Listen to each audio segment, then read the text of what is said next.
Welcome, fellow collectors. Travis here with Shoebox Treasures. We're doing something a little different today. As many people know, the game of football is near and dear to my heart, especially football of the past, the 20s, 30s, 40s, all the way up through the 1980s and 90s, the era that I grew up on.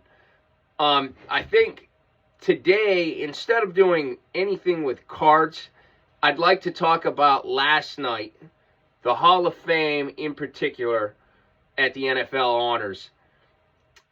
Every year I get ready. It is my Super Bowl. I get excited. I make my lists. I do my research. I put guys who should have been in 20, 30, 40 years ago down, and I determine who I think is most deserving of the Pro Football Hall of Fame. Not to take away from any of the guys that got inducted last night. I think they are more than deserving. Obviously, their numbers speak for themselves, and some of those guys should have been in a while ago. Sterling Sharpe definitely put tears in my eyes and warm and fuzzies in my heart. He should have been in a long, long time ago. I'm very, very happy for him. Eric Allen, Antonio Gates, of course, Jared Allen, they all deserve it. I think the biggest problem I have with how last night turned out is the rule change, the very small class, because it's almost a slap in the face, not just to the players, but to the fans that we're only putting 4 guys in.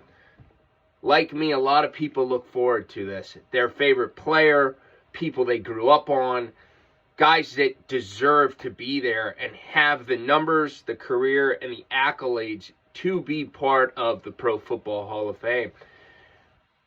Though last night was wonderful for those guys, there are 3 guys in particular that stand out to me.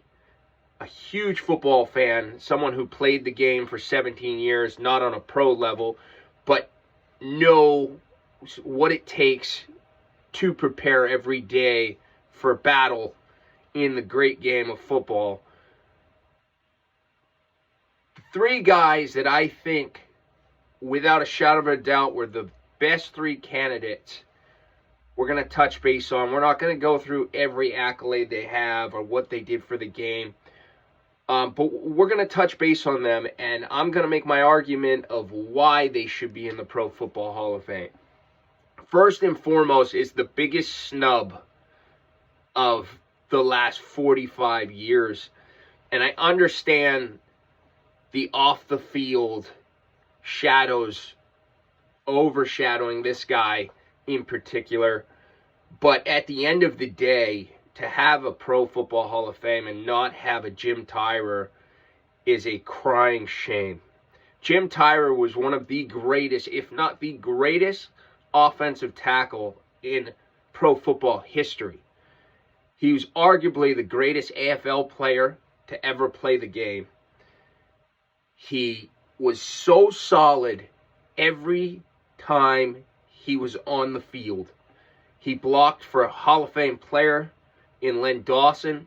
He won 4 championships, 3 AFL championships, and a Super Bowl. Tyrer was a 2-time Pro Bowler after the merger. But before that, he was an 8-time AFL All-Star. 8 times before the merger, he was called as an All-Star. He was part of the all-time AFL team, making him one of the greatest AFL players to ever play the game. On top of that, he was a first-team All-Pro 5 times. You heard that. 5 times. He would have been, without a shadow of a doubt, a Hall of Famer as soon as he was eligible.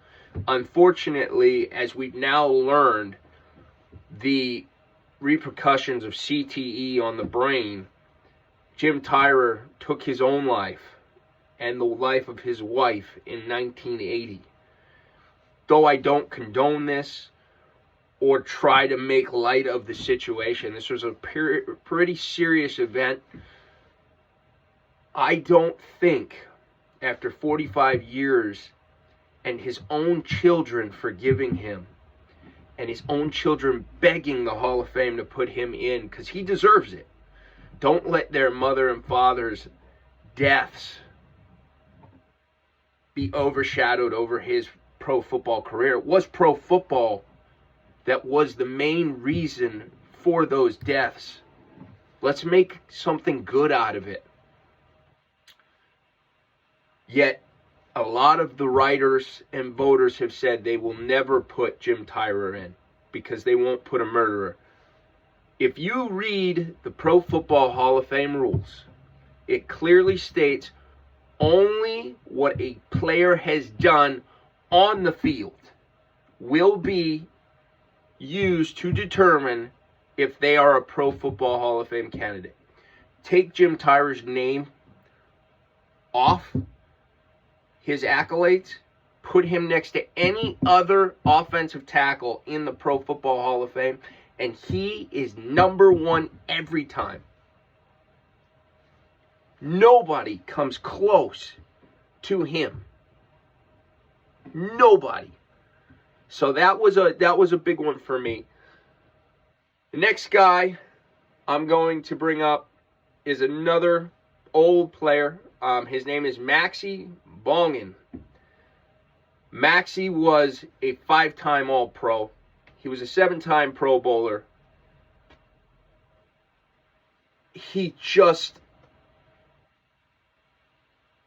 made people have to adjust to how he played the game and prepare for it. An animal of a football player. He's part of the Philadelphia Eagles Hall of Fame, and it's very hard to see why a guy like that is not in the Hall of Fame. He is an NFL champion, so it's not that. He wasn't a big media guy, I understand that, but the media should not have anything to do with how he played the game. Last but not least, I don't even need to talk about this 2010's All-Decade player who was a Pro Bowler in every year he played except his rookie year, but he was all rookie and won Rookie Defensive Player of the Year. Luke Kuechly. There is no reason, none, that Luke Kuechly is not a first ballot Hall of Famer. In the 8 years he played the game, there was no better defensive player than Luke Kuechly. He played for a tough franchise in the Panthers. Again, they get a bad rap as not being one of the elite teams, but he was elite, winning Defensive Player of the Year, winning the Dick Butkus Award 3 times. I just don't understand. I think we need to figure something out. I think they went to 2 extremes. They don't want to do the max every year. I understand. They want to keep the Hall of Fame elite. I completely get it.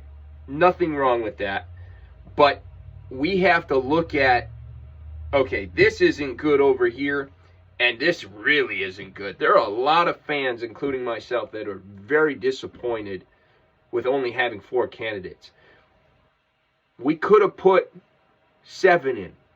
Okay, let's put 7. Let's not do the max. Let's put 7. Let's put Tyrer, Bongen, and Kuechly in there. You've got 7. You're not the max. And every one of those guys, no question, deserves to be in the Hall of Fame. I think they got one of the major elite guys in Sterling Sharpe completely right. But I think the other 3 guys that I mentioned were all around, on paper, better than the guys that got put in. Just my opinion. Tell me what you think, guys. Again, this is a little different than what we usually do, but I had to get my opinion out there. I hope you all have a wonderful day. It's cold up here. We just got 10 inches of snow, so I'm going to stay hunkered down for the day. Till we talk again, keep collecting.